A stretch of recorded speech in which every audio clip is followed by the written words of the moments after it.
మీ బిడ్డలు పక్కనోడి కాలెత్తేటప్పుడు నాన్న నేను ఈ రోజు ఒకటి కాలెత్తుతున్నా, అమ్మ ఒక రోజు నేను ఈ రోజు కాలెత్తుతున్నా, అమ్మ నేను కాలేజీకి అని పోయి పార్కుల్లో సర్ది కట్టుకొని పోయి పార్కుల్లో కూర్చున్నా అని చెప్తురా మీకు?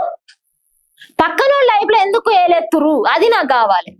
ఇప్పుడు ఆమె ఎన్నో కష్టాలు పడవచ్చు ఉంటది, నిజంగానే ఆమె తినడానికి లేకోకుండా ఉండడానికి లేకోకుండా అరే మొగుడు వదిలేసిన అన్ని సార్లు మాటలు పడవచ్చు ఉంటది కదా.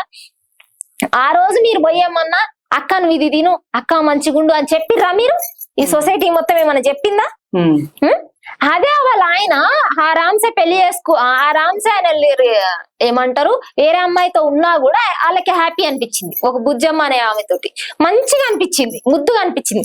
మొగాడేమో 10 మందితో తిరిగితే మొగాడైతాడు, 10 మందిని దెంగిడ్స పెడితే అబ్బా మొగాడు రా బుజ్జి అంటారు. ఆడపిల్లకి ఆ ఛాన్స్ ఎందుకు ఉండదు?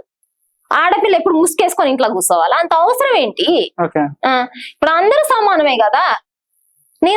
నాకు అదే